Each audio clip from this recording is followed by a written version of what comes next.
మీ అందరికీ, వేదికను అలంకరించిన పెద్దలకు, మా ఈపీడీసీఎల్ కుటుంబ సభ్యులకి, మణిప్రసాద్ గారి కుటుంబ సభ్యులు మరియు మిత్రులందరికీ నా హృదయపూర్వక నమస్కారాలు.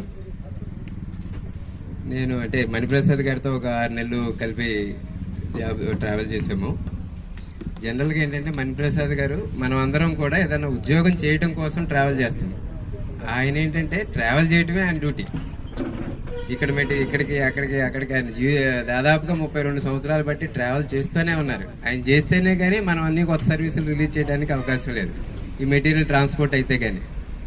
అలా చేసి చివరి రోజు కూడా, చివరి క్యాంప్ అప్పుడు కూడా అదే ఉత్సాహంతో వెళ్ళిపోతాడు ఆయన. నేను చేయను సార్, వద్దు సార్, ఇంక ఆగిపోతాననే మాట అనలేదు పాపం.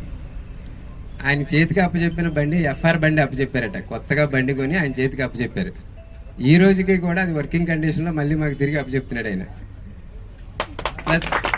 ప్లస్ ఏంటంటే ఆ వెహికల్ జనరల్ గా ఏంటంటే ఇంకా అయిపోయింది కదా నా పని అని చెప్పేసి తీసుకొచ్చి అక్కడ పెట్టకుండా మళ్ళీ కొత్త పెళ్లి కూతుర్ని ముస్తాబు చేసినట్టుగా శుభ్రంగా కడిగిచ్చి అన్ని ఫుల్ కండిషన్ లో ఉన్నాయి సార్, టైర్లు ఇవి సార్, లేకపోతే బ్యాటరీ ఎలా ఉందండి, దీని కండిషన్ ఇది, ట్యాంక్ లో ఇంత ఆయిల్ ఉందని చెప్పేసి అంత బాధ్యతగా మళ్ళీ తీసుకొచ్చి నాకు అప్పచెప్తున్నారు. అలా తీసుకోవాలని కూడా మాకు తెలియదు యాక్చువల్గా ఆయన ఇచ్చేదాక. అలా కండిషన్ గా, ఫుల్ కండిషన్ గా ఆయన సొంత వాహనాన్ని కూడా అంత జాగ్రత్తగా చూసుకొని ఉంటారు పాపం. మన డిపార్ట్మెంట్ వాహనాన్ని తన సొంత వాహనంగా చేసి మళ్ళీ బాధ్యతగా తీసుకొచ్చి అప్పచెప్తున్నాడు.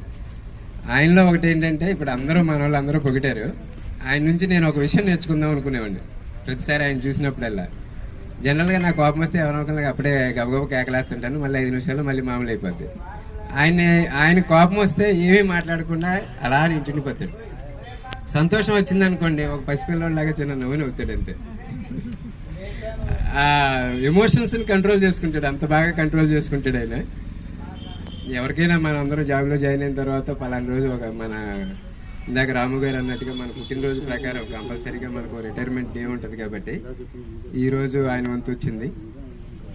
ఒకవేళ మళ్ళీ మనకి కనుక అవకాశం ఉండి, ఇప్పుడు ఎందుకంటే మొత్తం 3 లారీల్లో 2 లారీలు పక్కన పెట్టాల్సి వచ్చింది. ఒకటి ఫిబ్రవరిలో కేశవరావు గారు రిటైర్ అయిపోయారు, ఇంకోటి ఈయన, నేను అనుకోవటం మన జిల్లాలో ఈయన చివరి LMDM అనండి. LMDM మరి కంపెనీలో కూడా ఈయన చివరేనేమో.